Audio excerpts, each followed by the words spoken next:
Hey everybody, two Alpha Gals here. I'm Debbie Nichols.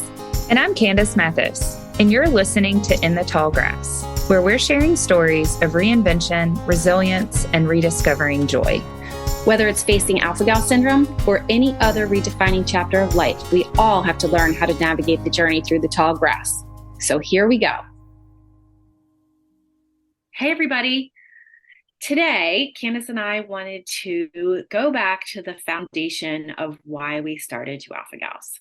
So when Candice and I sort of started the idea of Two Alpha Gals, and we wanted to develop a mission and a purpose and how we were going to accomplish that purpose of raising awareness and helping other people navigate this lifestyle, we came up with our pillars. So these are the foundational pillars of how we envision navigating the Alpha Gal lifestyle. And what those are you start with survival, right? Because we have to figure out how we're going to survive this condition.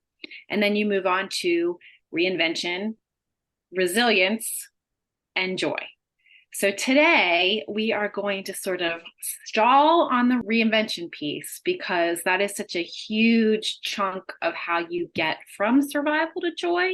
And specifically today, Candice and I wanted to talk about reinventing your kitchen. And the reason we want to do that is because we are in the process of developing some new tools for all of you out there impacted in some way or another by Alpha Gal syndrome. And so we wanted to sort of explain our process and what we're doing. So we'll just dive right in, I guess. I love it. I mean, it's so important, I think, to start at this place, because while you were just sharing that, it made me think about the beginning, right? And it's so easy to stay in survival mode. Like, we both were there. And I know we don't talk about that time a lot because it was a really dark time. And starting Two Alpha Gals, for me, I know it helped pull me out of that. It gave me a purpose to take the next step. And the reinvention piece of the kitchen came a little bit more natural to me because I had navigated that for so long dealing with my wheat allergy. So it felt like an easy step for me. I mean, it was still overwhelming to some degree because it was so much more in depth than navigating, stuff without gluten or wheat or whatever. But it showed me this glimmer of hope when I started to have the shift. Yeah, I love that you mentioned that glimmer of hope too, because you say that and I instantly remember the first time here, I can come up with a perfect example, the marshmallows, making Rice Krispie treats, realizing that regular marshmallows are not safe for those of us with Alpha Gal syndrome because they have gelatin in them. And that moment where we found safe marshmallows and we reinvented a Rice Krispie treat recipe using those, there was like a sudden glimmer of, oh my gosh, I'm going to be able to do this. I'm going to be able to eat things that I love in just a sort of reinvented way. So I love that you brought that up because you can stay in survival mode, eat a salad with grilled chicken every single day for every single meal. But that's no way to live, especially if you love food. And I say that a little bit tongue in cheek because I do love food. And not everybody feels as strongly about it as you and I do, but we love being in the kitchen. We love creating things. And so getting that sort of gut punch of you're not going to be able to do things the way that you used to be able to do them was, particularly hard. But then getting that glimmer of hope, we were like, oh, wait, so we get to take on this new adventure, and discover how to reinvent. And I think similar to what you were saying about when we started Two Alpha Gals, it's what's kept me going. It gives me a lot of purpose personally doing that. So I'm finding a lot of joy in it now. Yeah. So speaking of joy, what food right now brings you joy that you never expected? Oh my gosh. Okay. I have to narrow it down, I guess. And I think part of that is because I am plant-based now, like 99% plant-based.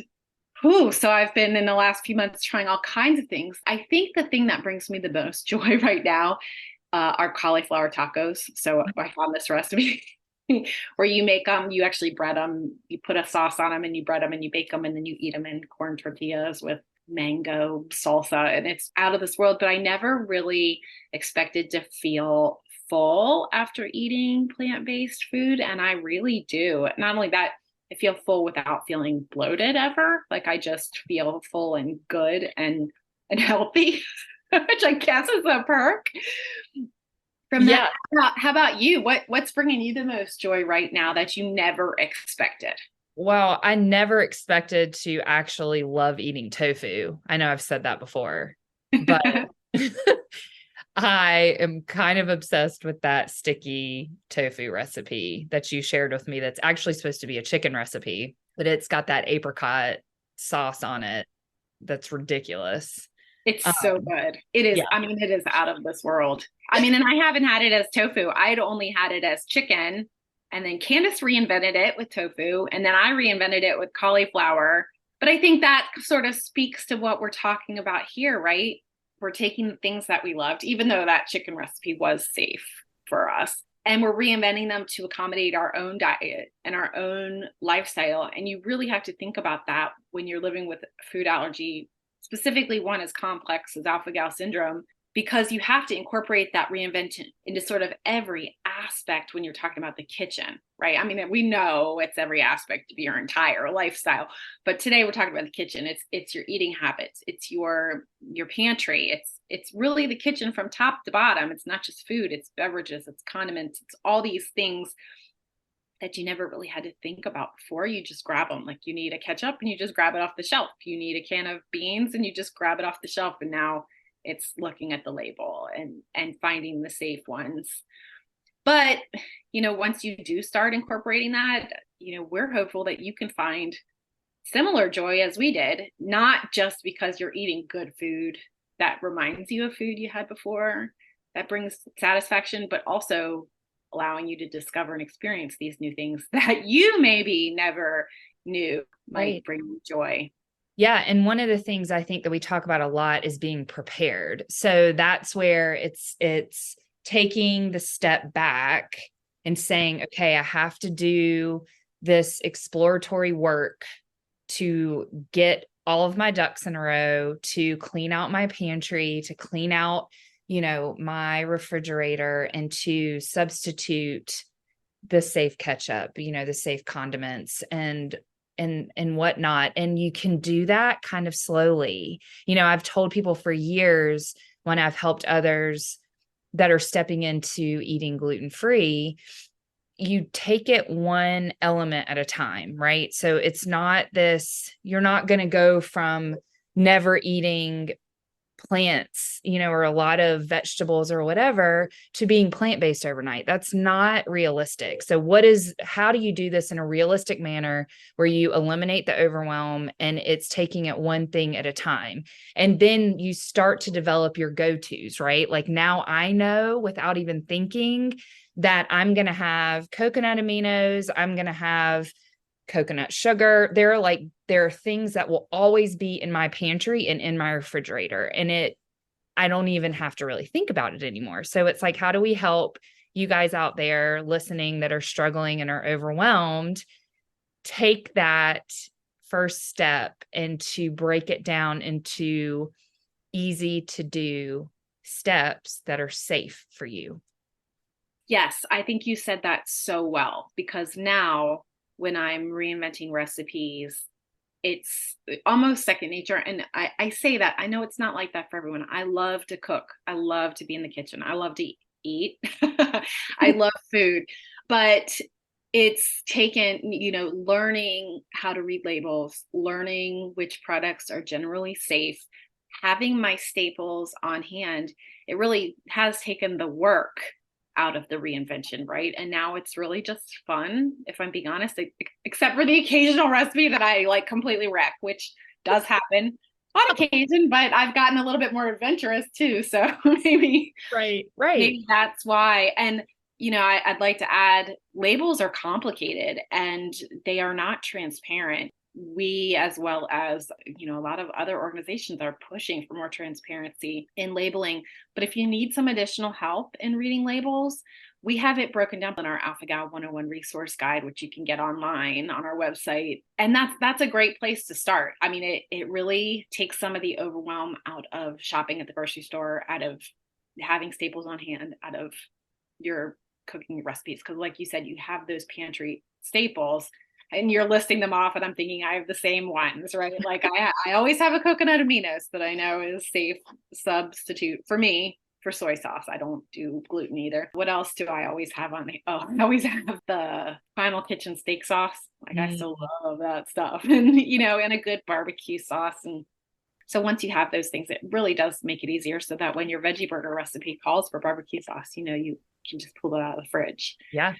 Another thing that we talk about a lot is an easy place to start, while you're navigating this label reading, is by incorporating as many whole foods into your diet as possible. Because then you're not playing guessing games with a lot of the things that are super highly processed or have a lot of ingredients. I mean, and it is good for you too, right? We all know that it's good for you to have more whole foods in your diet. So that's a great place to start if you're feeling completely overwhelmed. Absolutely. And then you can start, by learning what your staples are, what your substitutes are, especially when it comes to things that you use all the time. Like, what's your dairy-free milk going to be if you can't do dairy, like Candice and I can't? What about your butter? And we could talk all day about the brands that we like, because we've found too that, the quality of your food depends very much on the quality of your ingredients. And so we have go-tos that we really like when we're talking, and we talk about them here. But, for your butter and your milk, substituting ground chicken and ground turkey for tacos or casseroles or whatever it is you like to make. Start by learning these substitutes and knowing that if you're going to the store to get stuff to make tacos, you're just going to throw the ground chicken in your cart. And I would add, make sure that your ground meats are organic, and check your brands. I call the companies to make sure that they're not adding carrageenan to them. So that would be another thing. Yeah. And find a buddy. If your family is not, foodie minded, I don't know, if your family they're not foodies, then find someone that is. Or, we're kind of teasing this out a little bit, that we are putting together a new resource specifically for kitchen reinvention. So stay tuned for that in the coming month. But it makes all the difference in the world. I don't know that all of my family would have been as excited as I was about those Rice Krispie treats. So that's why I came to your house and made them. Right.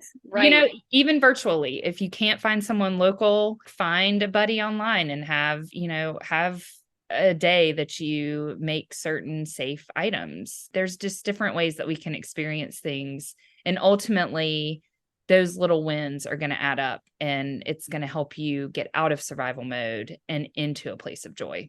Couldn't have said it better. All right. Until next time. Thank you for joining us today on In the Tall Grass. Visit us at 2alphagals.com. That's TWOalphagals.com. Or you can find us on Instagram and Facebook at 2alphagals. If you enjoyed listening, please leave a review and help us grow this community. We're all faced with obstacles on our journey, whether it be food allergies or tick-borne diseases. You might outgrow the reactions, but you won't outgrow the person you become.